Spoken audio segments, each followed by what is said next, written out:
may now be the world's population most- India is set to will overtake surpass that. China as having the world's largest. एक देश जहां हर minute 51 नए लोग जन्म लेते हैं। एक देश जिसका फ्यूचर सिर्फ इकोनॉमी या पॉलिटिक्स नहीं बल्कि पॉपुलेशन के ऊपर डिपेंड करता है। India, the nation that rose from 400 million to becoming the world's most populated country. But कैसे, क्यों और इस रोड के आगे क्या है? This is the untold story of India's population, policy crisis, opportunity and destiny.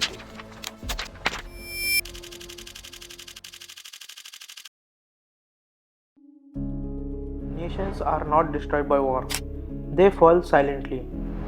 जब उनकी ज़रूरतें उनकी रिसोर्सेज को पार कर जाती हैं। और India, the world's largest population, एक ऐसा देश जिसका हर डिसीजन उसकी इकोनॉमी, जॉब्स, एजुकेशन, हेल्थ और एनवायरनमेंट सब एक ही फैक्टर के अराउंड घूमता है, पॉपुलेशन। यह सिर्फ आंकड़े नहीं है, यह हमारा भविष्य है।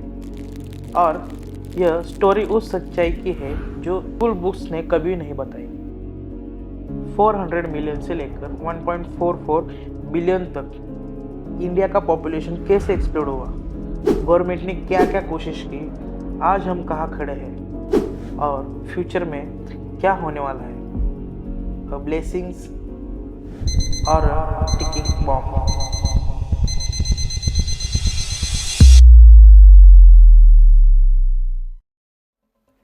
The hidden origins.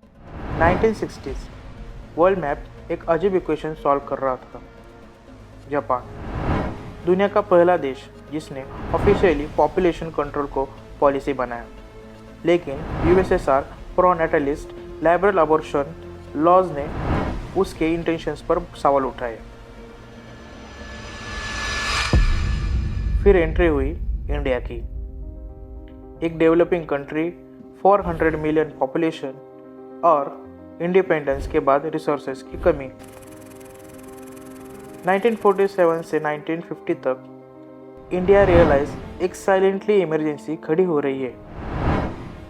ना फैक्ट्रीज ज़्यादा थी, ना जॉब्स थे, ना हॉस्पिटल्स थे और स्कूल्स उससे भी कम थे। और इसी बैकड्रॉप में अप्रैल 1951 में एक बोल्ड कदम उठा। इंडिया ने विश्व का पहला national family planning program launch किया। ठीक एक साल बाद 1952 में पॉपुलेशन पॉलिसी कमेटी बनी। Sub committee on family planning का डिटेल रिपोर्ट आया और इंडिया ने दुनिया को दिखाया कि पॉलिसी लैब सिर्फ डेवलप नेशंस के पास ही नहीं होती। This was the world's first large scale population policy experiment.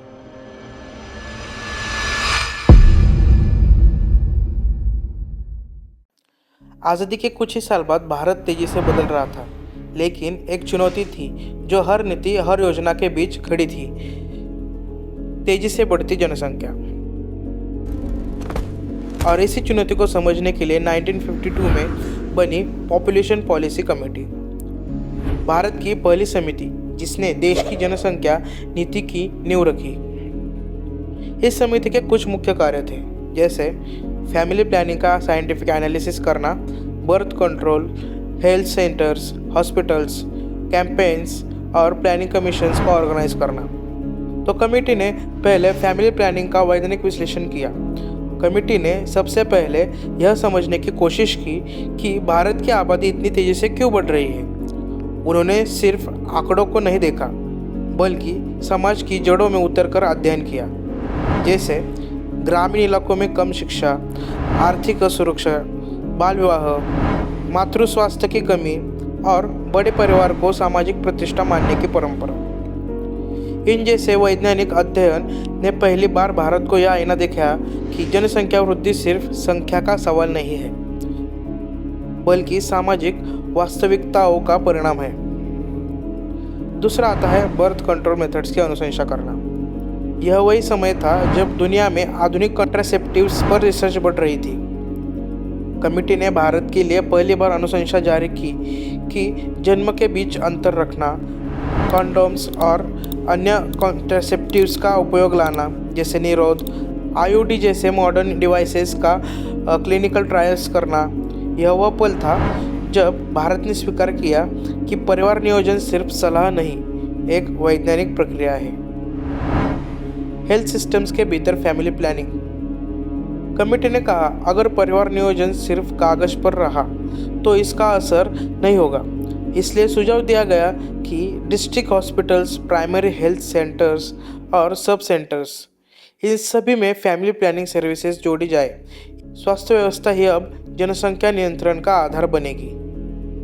यह निर्णय आगे चलकर भारत की पब्लिक हेल्थ सिस्टम का महत्वपूर्ण हिस्सा बन गया। Public awareness campaigns. भारत जैसे विशाल देश में नीति तभी सफल होते हैं जब जनता को समझ आए कि वह क्यों जरूरी है। कमेटी ने पहली बार नेशनल अवेयरनेस कैंपेन्स का प्रस्ताव रखा। पोस्टर्स, रेडियो संदेश, नारे, और यही से जन्म हुआ उन संदेशों का जो आगे दशकों तक भारत की पहचान बने। छोटा परिवार, सुखी परिवार, यह सिर्फ नारा नहीं था, यह एक सामाजिक आंदोलन की शुरुआत थी। प्लानिंग कमीशंस के साथ कोऑर्डिनेशन। कमेटी ने देश के प्लानर्स को एक सख्त सच्चाई बताई, जब तक जनसंख्या नियंत्रण नहीं होगा, आर्थिक विकास सिर्फ कागज पर रहेगा। इसी सोच ने बाद में भारत की 5 ईयर्स प्लान में पॉपुलेशन कंट्रोल को एक मजबूत आर्थिक नीति के रूप में जगह दी। 1952 की पॉपुलेशन पॉलिसी कमेटी ने सिर्फ सुझाव नहीं दिए, उन्होंने भारत को यह समझने की मदद की कि आबादी को नियंत्रित करना कोई विकल्प नहीं बल्कि राष्ट्र निर्माण की प्राथमिकता है। इस समिति ने वह नींव रखी जिस पर भारत की पूरी फैमिली प्लानिंग प्रोग्रामिंग खड़ा हुआ और आने वाले दशकों में करोड़ों जिंदगियों को बदल दिया।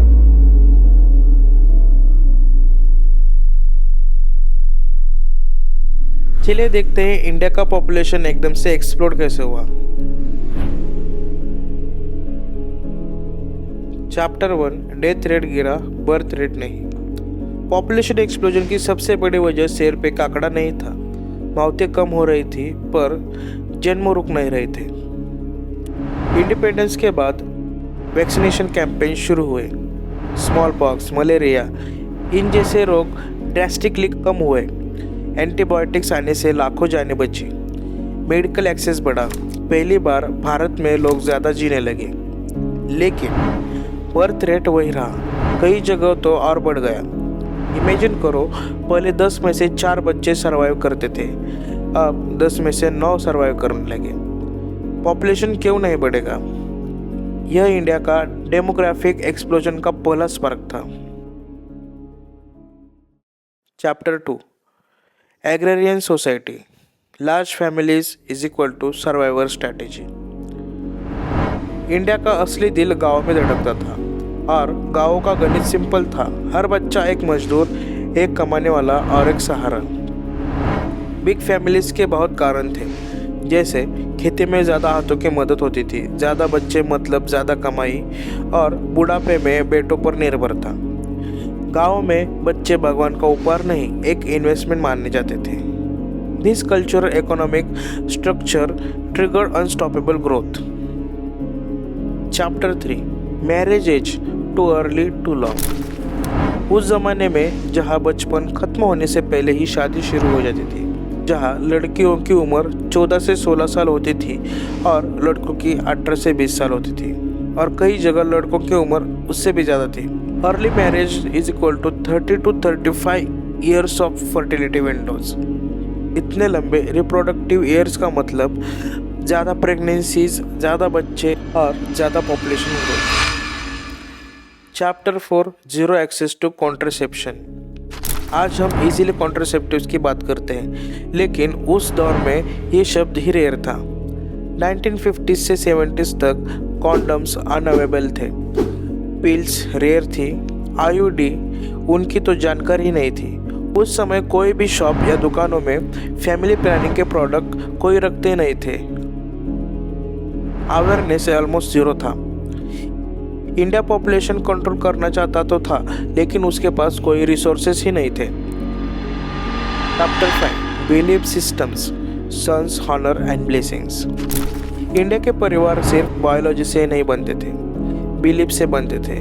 उनके ओल्ड माइंडसेट थे, ज़्यादा बच्चे इसका मतलब ज़्यादा प्रॉस्पेरिटी। बच्चे परिवार का नाम आगे बढ़ाएंगे। लड़की पराया धन होती है, ज़्यादा बच्चे मतलब ज़्यादा रिस्पेक्ट। ये पूरी समाज की मानसिकता थी। Government hesitation to act. सरकार सब कुछ देख रही थी लेकिन बोल नहीं पा रही थी। लेकिन क्यों? रिलीजियस सेंसिटिविटीज, कल्चरल बैकलैश का डर, पॉपुलेशन कंट्रोल, इसका मतलब एंटी पुअर नैरेटिव का होना, और पॉलिटिकल फेयर। इंडिया को पॉलिसी चाहिए थी पर पॉलिटिकल बोल्डनेस नहीं चाहिए थी। Emergency and the dark turn off India's population policy. 1975 की एक रात देश सोया हुआ था लेकिन सत्ता जाग रही थी और एक घोषणा हुई, इमरजेंसी। उस एक फैसले ने देश की आवाज़ छीन ली। अखबारों से असहमति गायब हो गई। रेडियो पर सिर्फ एक सरकार की बातें बची और पुलिस के हाथों में ऐसी ताकत आ गई जो किसी लोकतंत्र में नहीं होनी चाहिए। इसी सन्नाटे वाले माहौल में सरकार को लगा कि अब वो सब कुछ कर सकती है जो सालों से करने से डरती थी, पॉपुलेशन कंट्रोल को किसी भी कीमत पर लागू करना। दिल्ली की गलियों में एक नया कार्यक्रम जन्म ले रहा था, संजय गांधी का 5 पॉइंट प्लान। लोगों को साफ सफाई, पेड़ पौधे, शिक्षा, ये सब समझाया गया, लेकिन इन सब के पीछे एक एजेंडा और था, स्टेरिलाइजेशन। यह पहली बार था जब फैमिली प्लानिंग को सिर्फ सूचना या सलाह नहीं बल्कि एक लक्ष्य की तरह देखा जाने लगा।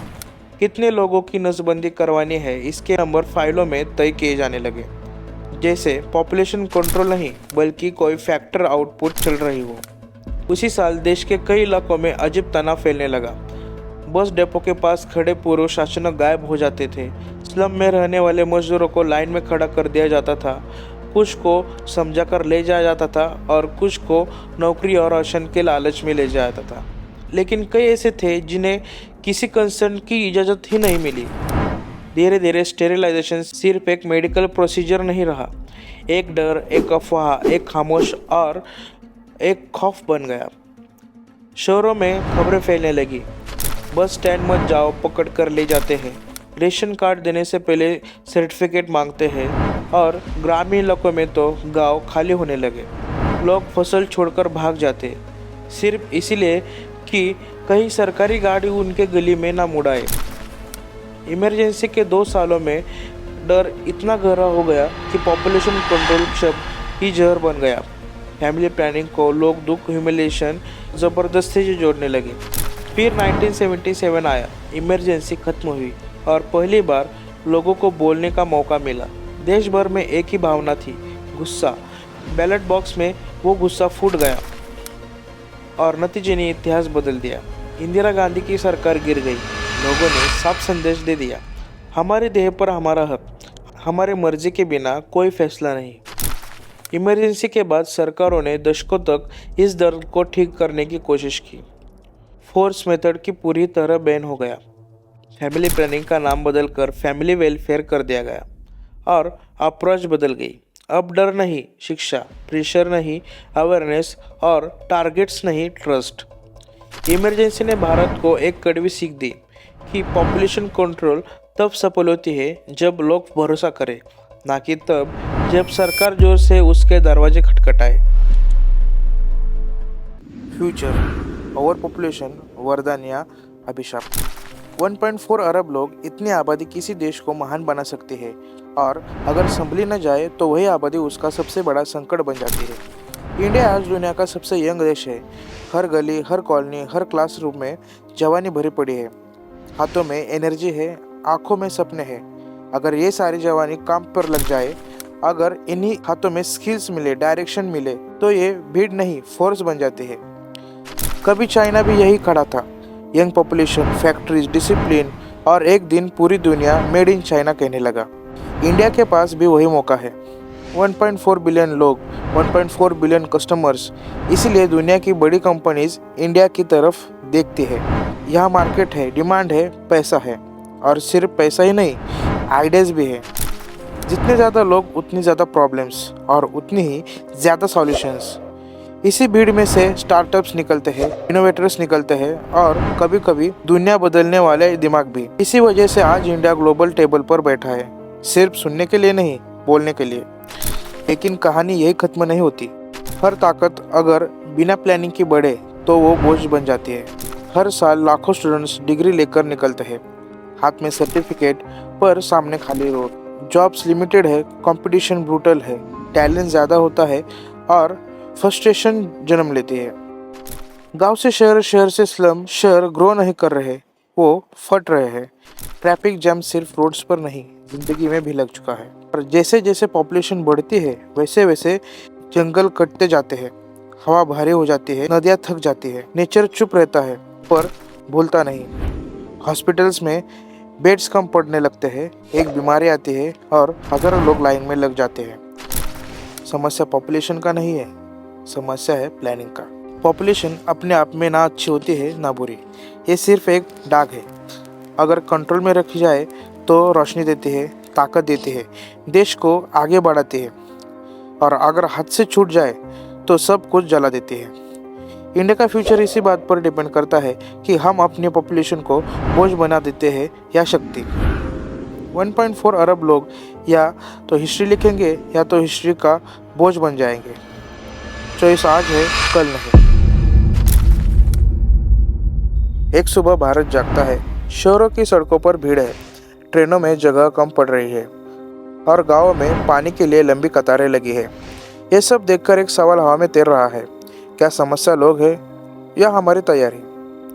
पॉपुलेशन अपने आप में बोझ नहीं होती, बोझ तब बनती है जब वो बिना दिशा, बिना योजना बढ़ जाती है। भारत आज एक चौराहे पर खड़ा है, एक रास्ता आगे अंधेरे में जाता दिखता है, जहाँ नौकरियां कम पड़ जाती है, पानी लड़ाई का कारण बन जाती है, शहर सांस नहीं ले पाते और गुस्सा समाज में जहर की तरह फैलने लगता है। लेकिन उसी चौराहे से एक दूसरा रास्ता भी निकलता है, एक ऐसा रास्ता जहाँ हर बच्चा सिर्फ गिनती नहीं होता, बल्कि उसे शिक्षा मिलती है, स्किल मिलती है और सपनों को पूरा करने का मौका मिलता है। यहाँ परिवार छोटे हैं लेकिन सोच बड़ी है, शहर बढ़ते हैं पर बिखरते नहीं, आर्थिक ताकत मजबूत होती है और भारत सिर्फ जनसंख्या में नहीं, नेतृत्व में भी दुनिया के सामने खड़ा होता है। फाइनल मैसेज, हर आज पैदा होने वाला बच्चा सिर्फ एक नंबर नहीं है, वो कल का नागरिक है, कल का निर्माता है। भारत को तय करना है बिना योजना की बढ़त या समझदारी से किया गया विकास। अगर आज सही फैसले लिए गए तो जनसंख्या भारत के पतन की वजह नहीं बनेगी, बल्कि वही भारत की सबसे बड़ी ताकत बन जाएगी।